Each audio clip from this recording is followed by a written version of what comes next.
Assalamualaikum warahmatullahi wabarakatuh. Sobat penyiaran, jumpa lagi dengan saya, Dadan Hendaya, dalam program On Mic. Kalau mic sudah dibuka, apapun bisa dibicarakan. Alhamdulillah pada hari ini kita kedatangan tamu istimewa, sangat istimewa. Senior saya dulu di Pikiran Rakyat. Ini lengkap sekali. Beliau adalah advokat, akademisi, juga merupakan mantan komisioner KPID di Banten. Jelas seorang praktisi media yang sudah malang melintang puluhan tahun. Namanya Kang Otang Faryana. Selamat siang Kang Otang, selamat datang di kantor KPID.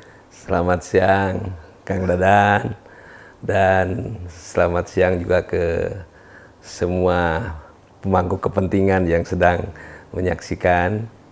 Sehat semua. Alhamdulillah. Hatur nuhun Kang Otang. Nah, sobat penyiaran, Kang Otang ini 5 tahun mengabdi sebagai anggota KPID Banten, bukan Jawa Barat. Walaupun memang basicnya adalah di Bandung.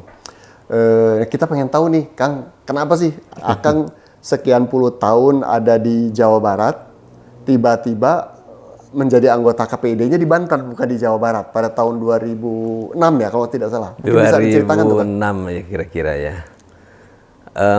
Ya sedikit background saja. Di Banten itu memang kan ada perwakilan Pikiran Rakyat. Jadi ketika saya menjelang pensiun 2005, itu kemudian saya beberapa kali ke Banten, dan kemudian ada kesempatan untuk menjadi komisioner, di seleksi dan sebagainya. Ya intinya latar belakangnya ikut tes rekrutmen dan lolos, itu aja kira-kira.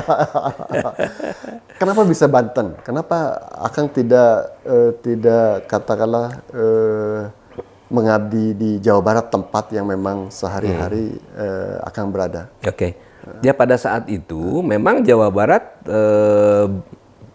ketika itu Pak Dadang ya, Profesor ketuanya, Dadang. Profesor Dadang sekarang ya.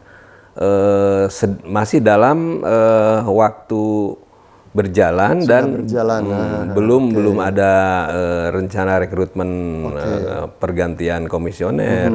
Dan kebetulan pada saat saya tugas mengunjungi kantor perwakilan PR, lalu saya tahu di sana sedang disiapkan KPID periode pertama itu. Oke. Ya. Oh, jadi periode pertama Banten mah ada jeda ya? Ada jeda. Jabar kan 2003 kalau Jawa Barat. Banten berarti 2000 berapa? 2006 ya? Akan masuk 2006 atau 2005 akhir lah kira-kira seperti itulah, karena di sini kan masih berjalan ini, masih belum selesai periode pertamanya di Jawa Barat. Bahkan setahu saya yang menjadi pionir pembentukan KPID Banten itu justru teman-teman KPID Jabar.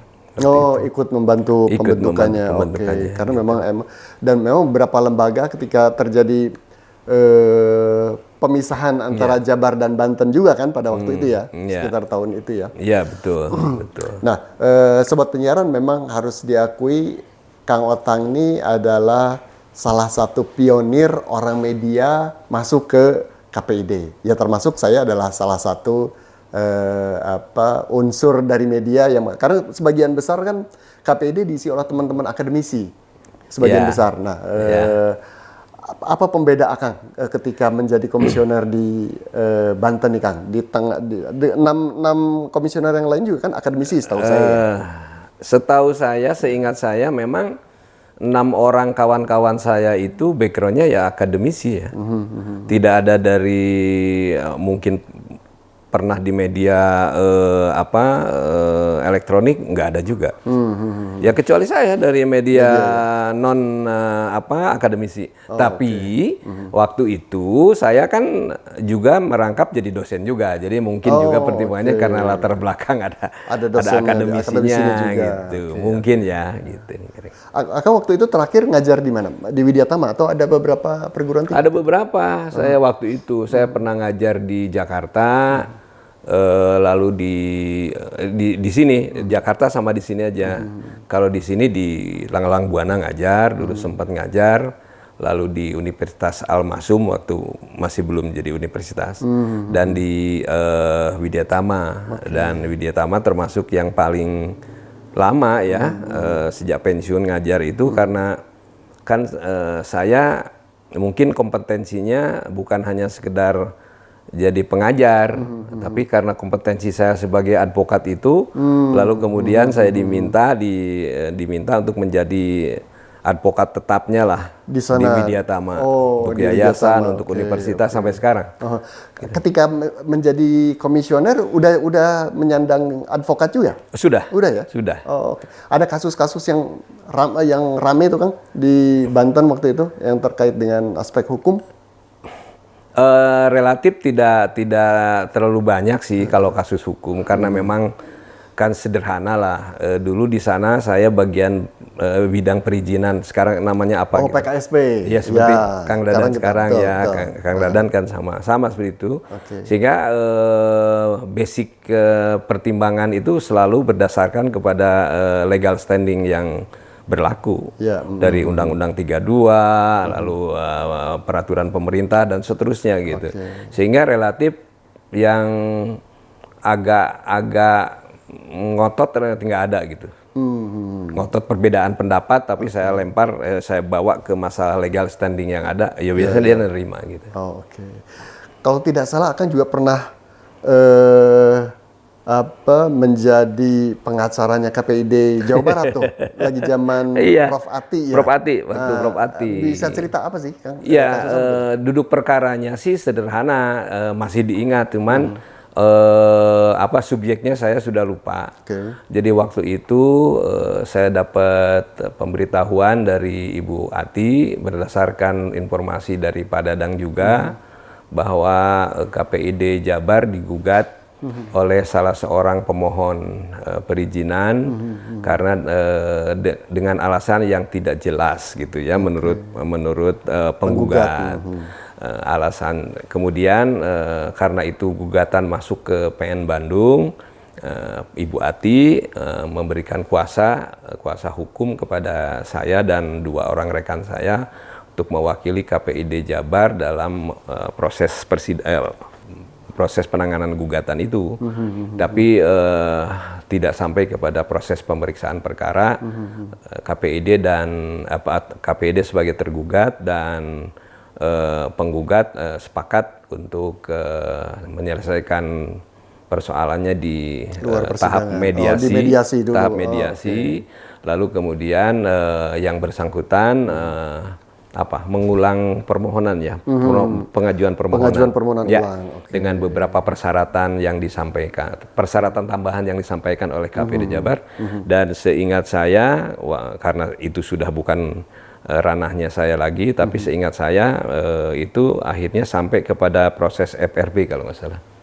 Di Jakarta. Ya udah. Tapi akhirnya clear, akhirnya perizinan dikeluarkan dan mereka beroperasi. Saya tidak ingat Kang Dadan, karena kan itu sudah bukan kewenangan saya lagi gitu kan. Tapi seingat saya memang mendengar informasi bahwa yang bersangkutan sampai kepada proses memperoleh perizinan. Karena masuk ke FRB, lalu FRB kan disetujui, kalau tidak salah. Nah, Kang, ini ada data yang menarik nih, Kang. Soal Kang kan berkecimpung lama di dunia penyiaran di KPID, agak agak memprihatinkan sebenarnya melihat angka ini. Kita tahu bahwa jumlah lembaga penyiaran di Jawa Barat pada tahun 2024 jumlahnya mencapai 476 lembaga penyiaran radio maupun televisi. Tahun 2025 ketika saya dan periode sekarang 2024-2027 dilantik, masuk ke 2025, itu jumlahnya menurun menjadi 457. Berarti turun sekitar 19. Nah, yang bikin miris di tahun 2006 ini jumlahnya berturun lagi jadi 423. Berarti ada 34 lembaga penyiaran yang gugur tuh. Selama setahun antara 2025 memasuki 2026. memang kita belum membedah secara detail penurunan jumlah itu apakah karena media yang bersangkutan, lembaga yang bersangkutan bangkrutkah, atau beralih kepemilikankah, atau sementara tutup karena tidak diperpanjang izin, atau sekarang lagi memproses izin sehingga data di Komdigi tidak keluar sebagai lembaga penyiaran yang eksis. Tapi fakta penurunan jumlah angka ini agak mengkhawatirkan buat kita karena memperlihatkan bahwa infrastruktur penyiaran di kita ya bisa dibilang kurang sehat gitu ya dengan melihat angka itu. Apa pandangan Akang itu kan? Lihat itu kan? Ya, menurut saya sih sebetulnya kan semua hal yang berkaitan dengan kegiatan masyarakat itu kan pasti legal standingnya berdasarkan aturan-aturan dari negara, dari pemerintah. KPID juga berdasarkan legal standing Undang-Undang Nomor 32 ya, tahun 2002. Lalu kelembagaan lembaga-lembaga penyiaran swasta, komunitas, bahkan publik ya, termasuk radio, TV itu kan mengacunya ke Undang-Undang 32 2002 itu. Iya, betul. Ya. Tetapi menurut saya Undang-Undang 32 2002 itu lahir ketika sistem penyiaran di kita masih menggunakan sistem analog. Gitu. Saya kurang mengikuti perkembangan apakah memang sudah jadi di amandemen Undang-Undang 32 itu karena kabar yang terdengar undang-undang itu akan ada revisi atau di amandemen. Sedang berproses kan? Oh tuh. Padahal sekarang waktu sudah berubah dari sistem analog ke sistem digital. Setahu saya secara teknis ketika analog satu frekuensi itu kan hanya untuk satu lembaga penyiaran TV atau radio. Maka ketika berubah menjadi sistem digital alokasi satu frekuensi itu bisa lebih dari satu lembaga penyiaran baik TV maupun swasta gitu. Sehingga oleh karena itu tentu dalam perjalanannya tingkat persaingan bisnis kalau kita bicara soal lembaga penyiaran swasta, radio maupun televisi di luar TV dan radio komunitas ya, itu tingkat persaingan bisnisnya akan semakin kuat, semakin ketat gitu. Nah, saya ingat ketika saya masih aktif di KPID Banten bahwa waktu itu justru persaingannya itu adalah persaingan mendapatkan izinnya gitu kan, persaingan karena kan frekuensi terbatas ya kan. Nah, setelah menjadi sistem digital itu kan lebih mudah itu persaingan untuk memperoleh izin itu. Tetapi justru persaingan lebih ketatnya adalah di dalam pelaksanaan operasional mereka. Gitu. Nah, kalau saya mendengar informasi dari Kang Dadan tadi ya cukup prihatin gitu ya. Karena apa? Karena meskipun masyarakat lokal itu, masyarakat di daerah itu memang sudah waktunya juga lah mendapatkan layanan informasi, hiburan, pendidikan gitu kan melalui lembaga penyiaran TV maupun radio, tetapi karena untuk bisa berjalan dengan baik operasional lembaga penyiaran kan dia memerlukan supporting dana yang cukup. Kira-kira itu gambaran sementara saya. Sebagian besar nih berdasarkan kemarin ya tahun 2025, sebagian besar keluhan dari lembaga penyiaran adalah memang berkurangnya kue iklan. Baik itu karena efisiensi oleh pemerintahan maupun oleh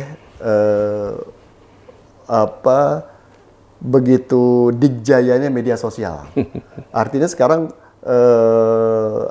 produk-produk itu lebih memilih mengiklankan diri di media sosial ketimbang televisi ataupun radio. Jadi memang ada sesuatu yang tidak terhindarkan. Ya. Tapi ada yang sebenarnya masih bisa dimainkan, yaitu keberpihakan pemerintah terhadap lembaga penyiaran. Ya. Nah, akan melihat gimana keberpihakan pemerintah sekarang nih, Kang? Ya. Ya itu, jadi menurut pertimbangan-pertimbangan atau hasil-hasil dialog saya dengan beberapa kawan yang berkecimpung juga di bidang penyiaran itu, ada paling tidak ada 6 hal yang menyebabkan kenapa lembaga penyiaran di daerah-daerah itu tidak malah berkembang, malahan semakin dia tersisihkan oleh keberadaan terutama ya media sosial kan ya. Nah, yang pertama adalah memang yang masih memegang peranan itu adalah sebetulnya karena regulasi terhadap kebutuhan lembaga penyiaran itu masih belum sampai bisa menyesuaikan diri ketika eranya analog berubah menjadi era digital gitu. Itulah sebenarnya yang menyebabkan kenapa persaingan-persaingan itu nyaris tidak terkontrol oleh regulasi karena regulasinya masih belum disempurnakan atau direvisi. Dan itu yang mungkin ya menurut perkiraan saya itu juga yang mendasari niatan pemerintah dan KPI pusat untuk merevisi Undang-Undang 32 2002 itu. Kelihatannya di situ. Lalu yang kedua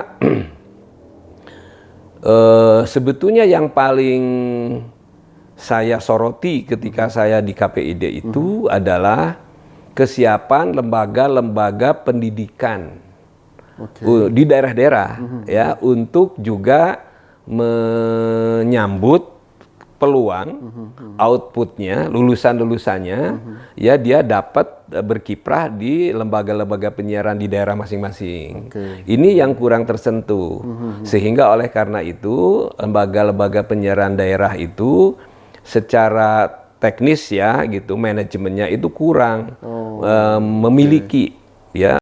Mungkin keinginan ada gitu kan. Mungkin ketika masih zaman analog pembiayaan mampu gitu untuk membayar SDM-nya, tetapi ketersediaan SDM-nya sangat terbatas. Sehingga kalau kita bicara soal lembaga penyiaran kan terutama yang berkaitan dengan teknik gitu kan, teknik peralatan apa dan sebagainya itu kan harus orang yang punya background akademiknya atau pendidikannya ada di sana. Nah, ini yang kurang di daerah-daerah. Lalu yang ketiga itu adalah memang kemampuan manajerialnya, ya. Ada orang yang mengatakan bahwa kan bisa dong paling tidak untuk menyelamatkan diri itu berkolaborasi dalam penyediaan konten, gitu kan, antar lembaga. Jadi kolaborasi penyediaan konten, misalnya Bandung TV gitu kan dia siarkan juga berkolaborasi dengan TV Tasikmalaya misalnya begitu kan. Dan itu sudah berjalan sebetulnya ketika saya masih aktif di KPID. Tetapi kembali lagi bahwa itu kan memerlukan pembiayaan juga. Nah, selama itu pembiayaan TV-TV di daerah setahu saya itu juga bersandar kepada alokasi iklan dari pemerintah daerah, radio maupun TV. Maka ini dampaknya sekarang ketika sistem sudah berubah menjadi digitalisasi, kompetitornya sudah sangat banyak, berkali-kali lipat. Lalu kemudian di lain pihak pemerintah juga kan fluktuasi dalam penyediaan anggaran.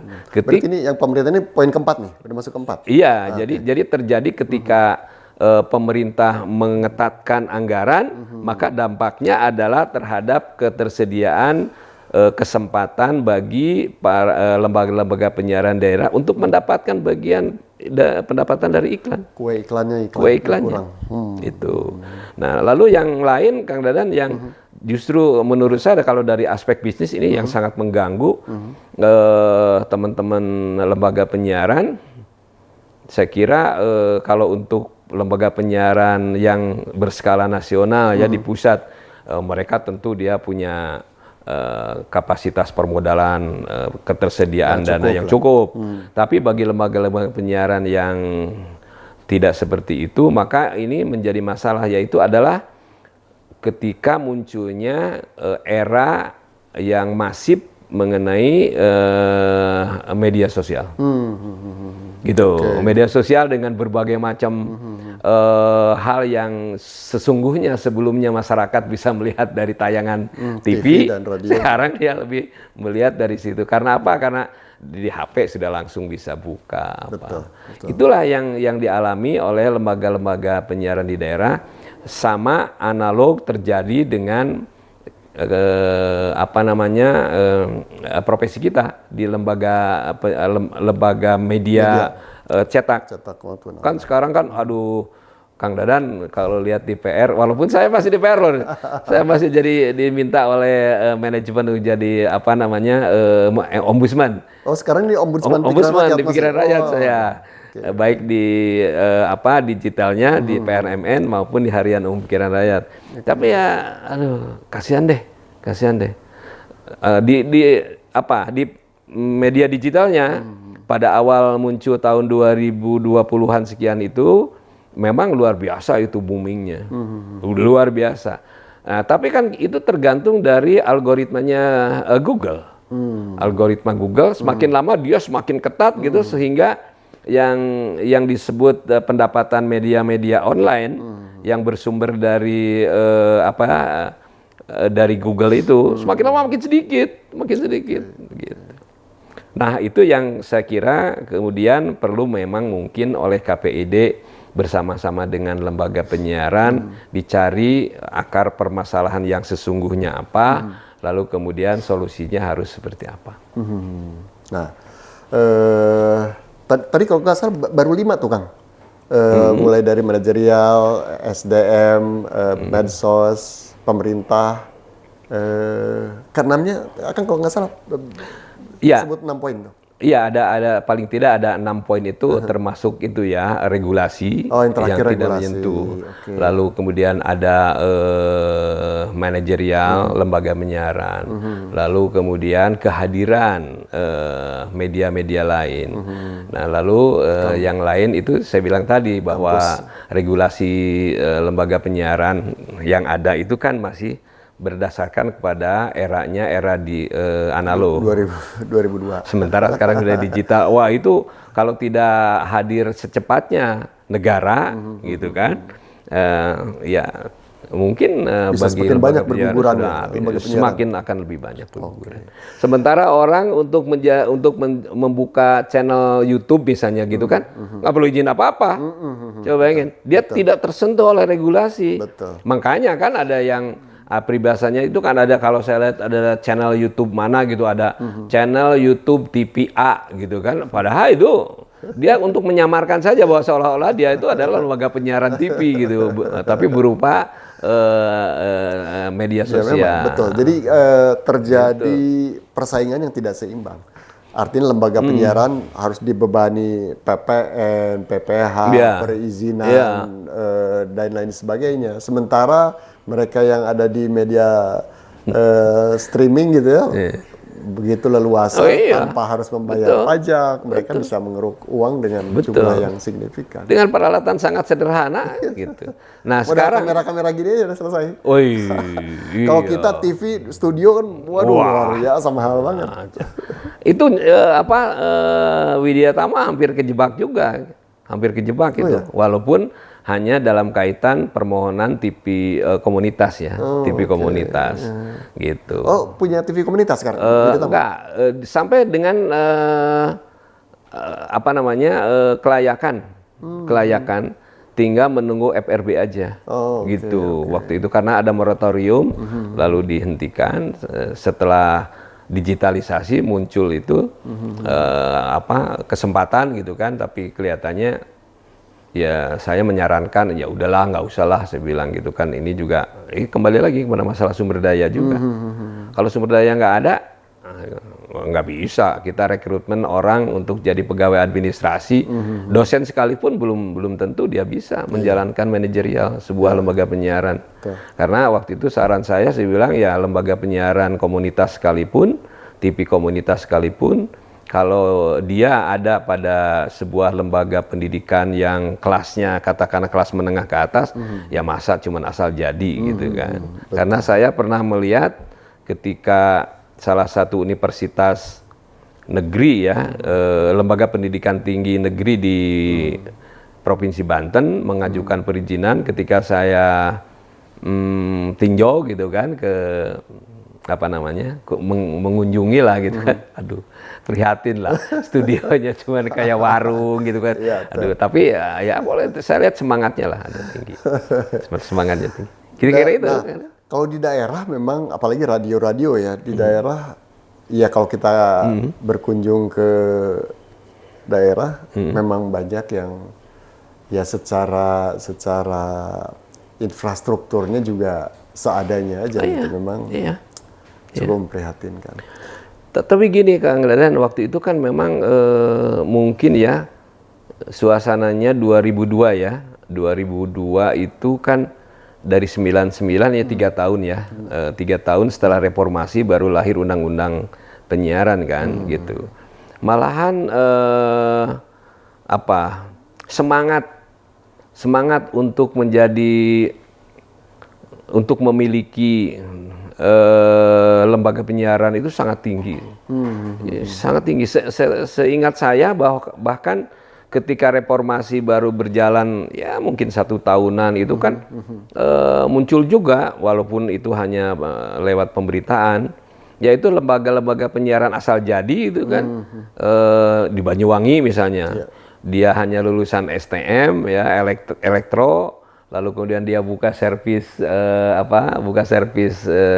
alat-alat elektronik, lalu dia punya kamera analog satu, dia mencoba itu. Dia cari berita pakai kamera itu, siarannya pakai kamera itu, dia yang membacakannya.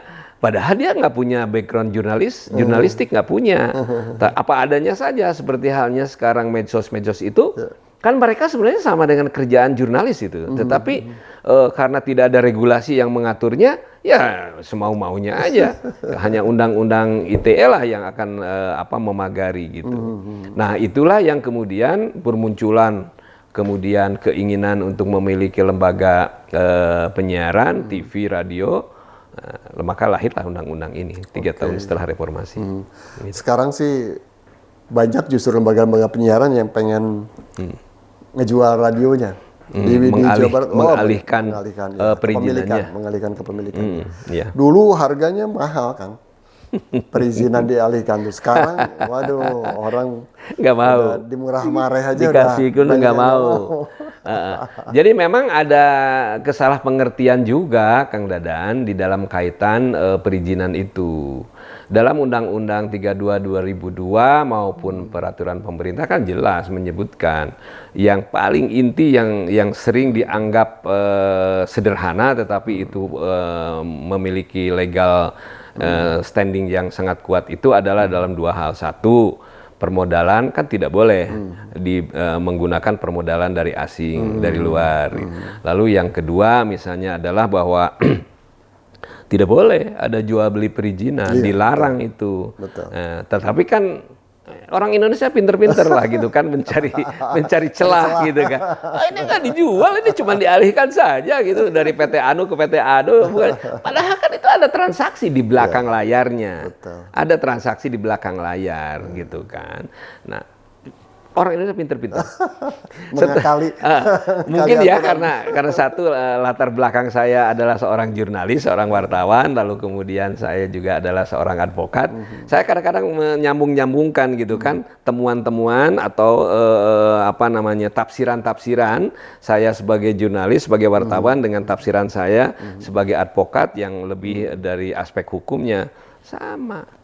Sekarang seperti halnya di dalam kaitan kepemilikan hak tanah aja kan ada hak milik, hak guna bangunan, ya kan, ada hak pakai, gitu kan. Nah, ini kan sudah orang yang awam itu sangat membingungkan, sangat bingung itu, gitu. Misalnya, ya contoh konkret lah, saya kebetulan menjadi pengacara tetapnya juga di perusahaan Lapangan Golep, gitu kan. Itu lapangan golf kan tidak seluruhnya juga memiliki hak guna bangunan itu. Ada juga yang menggunakan hak pakai gitu kan. Nah, dalam hak guna bangunan gitu kan apa kelebihannya dengan hak pakai dan hak milik gitu kan. Ya, banyak masyarakat biasa yang multitafsir karena ketidakmengertiannya gitu. Nah, sama juga dalam hal perizinan radio dan TV itu gitu. Itu memerlukan sebuah penafsiran yang pas dari aspek legal maupun dari aspek sosialnya gitu. Itu Kang Dan. Oke. Nih Kang, ada yang bilang bahwa ini masa-masa dalam tanda kutip kiamat buat radio lah. Yaitu tadi banyak radio berguguran. Sebagian besar yang berguguran tadi yang angka itu sebagian besar adalah radio Kang. Gitu ya. Karena pertama jumlah pendengar semakin menyusut, jumlah iklan semakin menyusut, sementara SDM ya tidak mengalami peningkatan. Ya artinya mereka mendasarkan diri pada pengalaman aja gitu ya, udah berpuluh tahun ada di radio ya udah di sini. Dia artinya dia tidak punya kesempatan untuk meningkatkan kapasitas diri lewat pelatihan karena ketiadaan anggaran untuk itu. Saran dari Akang apa Kang? Gimana caranya radio bisa eksis menambah atau mempertahankan jumlah pendengarnya? Sementara juga TV juga bisa menambah atau mempertahankan jumlah pemirsanya. Apa yang harus dilakukan Kang? Atau memang ini zaman udah nggak berpihak lagi kepada mereka? Ya, sebetulnya kalau menurut saya di luar konteks semua kegiatan apapun lah di negeri kita itu termasuk kegiatan-kegiatan penyiaran itu harus berdasarkan adanya regulasi yang jelas dan berpihak jelas. Tetapi di dalam pelaksanaannya sebetulnya adalah bahwa dibutuhkan orang-orang yang memiliki kreativitas tinggi untuk bisa dia survive di dalam keadaan bisnisnya yang sedang berjalan. Nah, kalau dulu waktu masih belum digital itu kan problemnya hampir sama, walaupun tidak separah sekarang. Itu adalah kemampuan finansial lembaga penyiaran di daerah-daerah untuk membuat konten, misalnya seperti itu, untuk membayar sumber daya manusia yang memiliki kompetensi itu kan gitu. Lalu kemudian muncul dialog dengan KPI ya, termasuk dengan KPID di daerah-daerah tentunya, dan itu salah satunya adalah join produk atau join konten, kolaborasi konten itu gitu kan. Saya nggak tahu apakah itu masih berjalan atau tidak. Lalu kemudian dulu karena perselisihan sering terjadi antara KPID dengan pemohon izin itu berkaitan dengan frekuensi, dengan kanal gitu kan, maka ada yang disebut dengan join waktu siaran gitu kan. Misalnya dulu itu waktu saya mengamati Widya Tama itu termasuk pemohon rekomendasi kelayakan yang pertama dari unsur perguruan tinggi, unsur kampus. Setelah itu muncullah macam-macam termasuk Unpad gitu kan. Tapi akhirnya hanya satu yang muncul ya Unpad aja gitu kan. Ya beruntung lah gitu kan gitu. Widya Tama memang mengendorkan upaya untuk mendapatkan izin. Nah, sekarang itu di dalam era digital ini sebetulnya banyak hal termasuk tadi itu berkolaborasi. Ya, lalu kemudian kedua adalah segmentednya, Kang Dadan. Kalau kita di media cetak kan ada media cetak umum gitu kan, berita umum, ada media-media yang segmented itu, yang dulu lazim disebut dengan tabloid itu. Nah, inilah yang kemudian belum saya melihat itu dicoba oleh media-media penyiaran, misalnya radio gitu kan. Misalnya gini deh, yang spesifik ya? Iya, yang spesifik, segmented gitu. Misalnya gini, saya punya lembaga penyiaran radio dan umumnya orang berpendapat harus bisa menjangkau pendengar sejauh-jauhnya agar lebih banyak gitu kan, kira-kira seperti itu. Tetapi semakin jauh sekarang ini jangkauan siaran radio atau bahkan TV itu belum menjamin ada banyaknya peningkatan pendengar dan penonton, gitu. Belum menjamin. Belum menjamin itu. Maka kalau saya mungkin akan berinisiatif, kalau gitu saya segmented sajalah, gitu. Misalnya saya punya lembaga penyiaran radio, anggap saja sama seperti lembaga penyiaran komunitas. Mungkin hanya 5 kilo udah cukup. 5 kilo itu kira-kira 1 kecamatan lah, gitu kan. Cukuplah di situ. Tetapi lebih ke kebutuhan masyarakat di situ. Gitu. Kalau menurut saya, sehingga menjamin pendengarnya akan banyak sesuai dengan jangkauannya itu. Lalu kebutuhan informasinya juga bisa disesuaikan. Misalnya lah katakanlah gitu kan, kalau informasi ya, seorang pembantu digigit kucing majikan aja bisa asup ke itu informasinya, gitu loh. Ya, kalau Kang Dadan kan dari komunikasi pasti tahu itu. Proximity ya. Kedekatan. Pakai kedekatan, informasi yang berdasarkan kedekatan secara langsung. Nggak usah menyiarkan Donald Trump mau menyerang Iran gitu kan, Palestina, nggak usah kalau menurut saya ya. Karena mereka sudah lebih banyak mendapatkan secara langsung dan free pembayaran ya, tidak perlu bayar, mendapatkan informasi global itu dari berbagai macam media. Sangat gampang. Tinggal buka HP udah selesai. Iya. Tapi coba orang mau mendapatkan informasi, naon sih terjadi akhirnya di desa Batu Nunggal gitu kan tadi, pasti ada kejadian yang menarik. Dari human interest-nya aja gitu. Nah, itu justru. Dan ini saya belum lihat di lembaga penyiaran itu, Kang. Nah, ini menarik nih. Ini sobat penyiaran, khususnya bagi Anda pengelola radio terutama, itu ada masukan yang sangat menarik untuk coba diikuti. Kalau misalnya bisa kita berbuat lebih lokal gitu, lebih dekat kepada masyarakat di sekitar tempat radio itu berdiri. Iya. Sobat penyiaran, akhirnya kita sudah sampai pada akhir pembicaraan kita yang sangat menarik dengan Kang Otang Faryana. Kita akan ketemu lagi di lain waktu, Kang. Mudah-mudahan ada ruang bagi kita untuk sharing kembali mengenai lembaga penyiaran di Jawa Barat. Atur nuhun atas kedatangan Pak Otang. Sami-sami, Kang Dadan. Itu Sobat penyiaran, On Mic sudah selesai.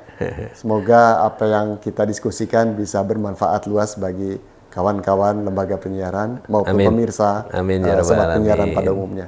Assalamualaikum warahmatullahi wabarakatuh.